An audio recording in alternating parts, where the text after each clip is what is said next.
in your opinion, just how important is gratitude in life and business? Well, from the numbers that we've shared with you and the Yeah. research that we've done, clearly it's a great way to lead. And I would submit to you the best way to lead, where you put people first, you put, you have that emotional connection to work. The reason that I love that you're having this World Gratitude Forum is it's not just a great way to lead. It's a better way to live, to engage with people. I'll tell you a quick story about my father. Yes, He please. would say, you have to choose to be offended. In a world where the politics are so negative and the information you get is so negative.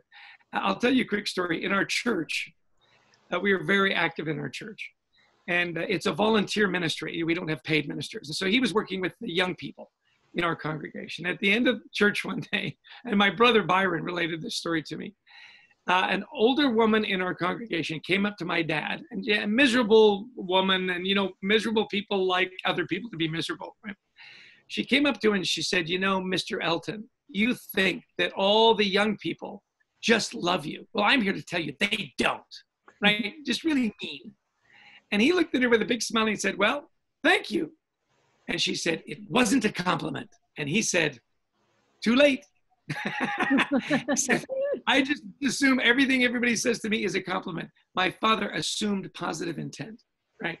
So when that becomes a part of the way you lead, people aren't afraid to come to you when they make a mistake, to fix those problems and move on. They're not afraid of you as a leader. You are a partner. You are a mentor. And by leading like that, you give permission to your people to do the same. The way a leader acts gives everyone else permission. If you come from a place of gratitude, that you appreciate that people show up to work hard for you every day, that they really are trying to do the best job they can, you know what? That environment attracts great people. It keeps great people. And that goodness flows to your customers and your innovation and so on. So yeah, for the listeners around gratitude, better way to lead, better way to live. And I really hope that through this pandemic, that three good things happen. That we become more grateful for what we have. Because when you're sequestered and you really do look around and say, boy, I really am lucky to have these people in my life, to have this situation. So I really hope gratitude goes up. I hope we become more kind, that we really do assume more positive intent about people, that it softens us a little bit, right? And lastly, I hope we just become more patient with each other, to realize that, look, we're all in this together.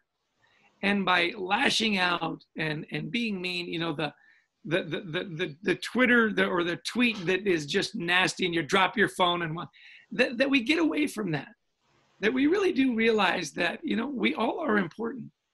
One of the things I loved about my father was that he talked to everybody the same, whether they were bagging his groceries or captains of industry, everybody was important to him. And as I've studied great leaders, whether it's, Gary Ridge at WD-40 or Kent Taylor at Texas Roadhouse or Ken Chenault at American Express, do you know what? They're the same. Everybody matters to them. People are important. And you feel it because they exude gratitude. And boy, if we could just move business that way a little bit, I guarantee you it will move our communities and our personal lives the same way. So that's my story and I'm sticking to it.